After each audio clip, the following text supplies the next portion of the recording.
Hi everyone, I would like to show you how we're going to use the foam roller before we're going to start our training. Especially for you that have sciatica problems or have any back injuries or things like this, I strongly suggest that to do this before you warm up. If you're going to do capoeira, if you're going to do weights, wherever it is, that really helps. Especially to help with your piriformis stretch. So the way we're going to do, I start, if you have an unbalanced hip or leg, I suggest that you start it from the weaker side.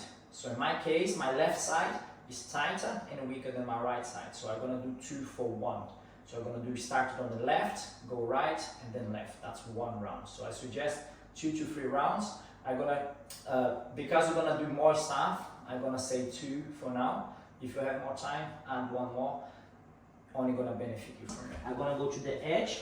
So I'm going to place it on top of my hip. And I'm going to try to lift the leg up so it's more weight towards my leg. And I'm going to be gentle movements up and then down. Sometimes it's so tight that just by holding it is enough. So you judge. And I'm going to try to go up, down, and then move up a little bit more. And then if you want to increase the other leg of support, I go onto my toes. If it's too heavy, I can put my knee down. And then I'm going to go up, down, and making my way down. Just before I get to my knee. Don't roll over your knee, just there, up and down.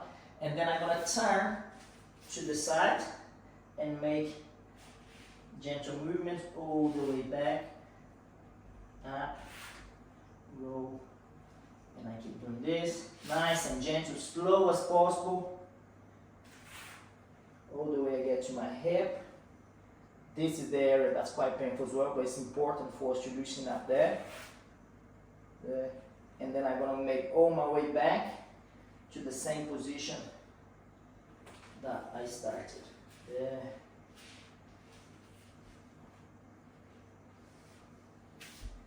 And then I'm going to make the way again.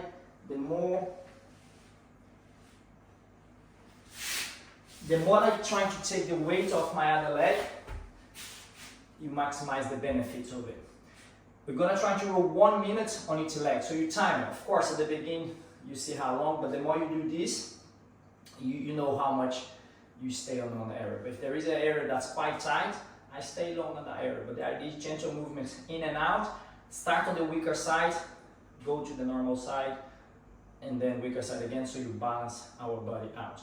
For the sake of this program, we're going to do 1 minute on each leg. If you need to do more or you have more time, the better it is.